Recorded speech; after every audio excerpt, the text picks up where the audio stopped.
Good morning friends. आज हम class 12th maths के एक्सरसाइज 6.2 के कंसेप्ट के विषय में बात करेंगे। जो कंसेप्ट में क्या है, वर्धमान फलन तथा ह्रासमान फलन। अब ये वर्धमान फलन और ह्रासमान फलन क्या होते हैं, तो इसमें सबसे पहले आपके पास आएगा वर्धमान फलन। कि माना कोई फलन है आपके पास f(x) जो कि अंतराल a, b में वर्धमान कहलाएगा।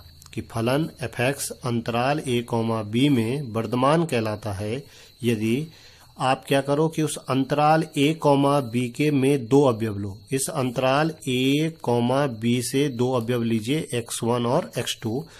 आपने दो अवयव x1 और x2 इस प्रकार लिए कि x1 छोटा है x2 से, x1 छोटा हो x2 से, और आप फलन f(x1) निकालिए और फलन f(x2) निकालिए।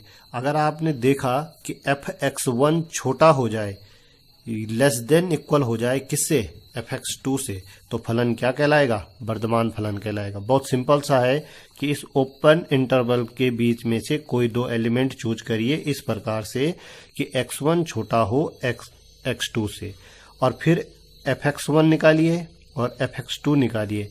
देखिए कि यदि f(x1) छोटा हो जाए किससे, f(x2) से, या लेस देन इक्वल हो जाए f(x1) किससे, f(x2) के, तो फलन क्या कहलाएगा, वर्धमान फलन कहलाएगा। और अगर ज्यामितीय निरूपण देखें तो इस प्रकार से होगा कि ये फलन लगातार तो नहीं बढ़ेगा, पहले बढ़ेगा, थोड़ा देर स्टॉप रहेगा और फिर इस तरीके से बढ़ेगा, तो ये इंक्रीजिंग फंक्शन कहलाएगा, वर्धमान फलन कहलाएगा। ठीक इसी प्रकार आपका है कि अब ये निरंतर वर्धमान कैसे होगा, स्ट्रिक्टली मतलब ये लगातार बढ़ने वाला फलन किस प्रकार से होगा। इसके लिए क्या है कि यदि आपने जैसे कि इस ओपन इंटरवल से दो एलिमेंट चूज किए x1 और x2, इस प्रकार से लिए कि फिर x1 क्या हो, छोटा हो x2 से, तो आपने वैल्यू निकाला f(x1) का और वो लेस देन आ गया किससे, f(x2) से। अब इस समय क्या होगा, इक्वल का साइन हट जाएगा, सिर्फ रहेगा f(x1) is less than f(x2) के।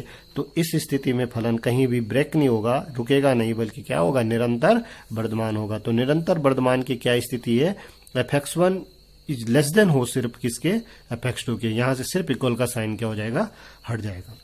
इसी प्रकार से ह्रासमान फलन क्या होंगे कि कोई फलन आपके पास f(x) है और वो अंतराल a, b में ह्रासमान कहलाता है। कब कहलाएगा, जब आप क्या करेंगे कि यदि आप दो एलिमेंट लेंगे x1 और x2 जो कि कहाँ बिलोंग करते हैं, वो इस अंतराल a और b में। आपने वो एलिमेंट किस प्रकार से लिए कि x1 छोटा है x2 से। अब अगर आपने फिर से फलन वैल्यू f(x1) निकाली और f(x2) निकाली और आपने देखा कि इस बार f(x1) बड़ा हो गया है किससे, f(x2) से, तो और इस स्थिति में तब हम फलन को क्या कहेंगे, ह्रासमान कहेंगे।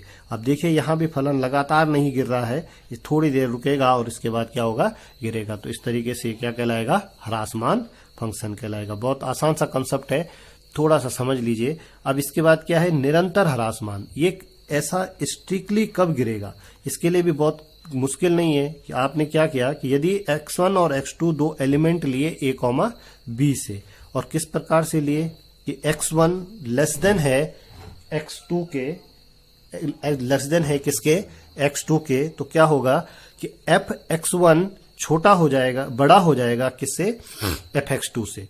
तो इस प्रकार से आप दिखाएंगे कि फलन f(x1) कैसे बड़ा हो गया f(x2) से। और ज्यामितीय निरूपण देखिए इसका, ये लगातार गिर रहा होगा। ठीक इसी प्रकार से हम क्या पढ़ रहे हैं, हम पढ़ रहे हैं अवकलज के अनुप्रयोग। तो अब जो हमने जो फलनों को दिखाना है वर्धमान और ह्रासमान, वो किस प्रकार से दिखाना है कि अवकलज के आधार पर बताना है। तो देखिए निरंतर वर्धमान जो फलन होंगे वो अवकलज के आधार पर आप कैसे बताएंगे कि यदि f(x) कोई फंक्शन है और वो क्लोज्ड इंटरवल a, b पर सतत है, क्लोज्ड इंटरवल a, b पर क्या है, सतत है, तथा ओपन इंटरवल a, b पर क्या है, अवकलनीय हो। ये हम रोले और मेन वैल्यू थ्योरम में भी पढ़े थे कि यदि कोई फलन a, b पर सतत है और और ओपन इंटरवल a, b पर क्या हो, अवकलनीय हो, तो इस प्रकार से क्या करेंगे कि हम इस फलन f(x) का फर्स्ट ऑर्डर का डेरिवेटिव निकालेंगे f'(x). तो f'(x) निकालेंगे यदि f'(x) ग्रेटर देन 0 हो जाए। अब ये क्या करना है, ओपन इंटरवल में से कोई बिंदु निकालना है, उस पर f'(x) का वैल्यू निकालना है। यदि वो ग्रेटर देन 0 आ जाए तो फलन क्या कहलाएगा, निरंतर वर्धमान कहलाएगा।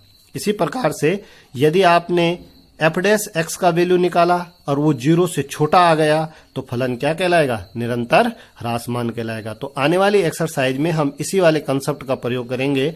एक बार फंक्शन का डेरिवेटिव निकालेंगे, ओपन इंटरवल के बीच से कोई एक एलिमेंट निकालेंगे, एक बिंदु निकालेंगे, उस पर एफ डैश एक्स की वैल्यू चेक करेंगे। यदि वो 0 से बड़े आए तो फलन निरंतर वर्धमान होगा, और यदि F dash x is less than 0 आए तो फलन निरंतर ह्रासमान होगा। Thank you.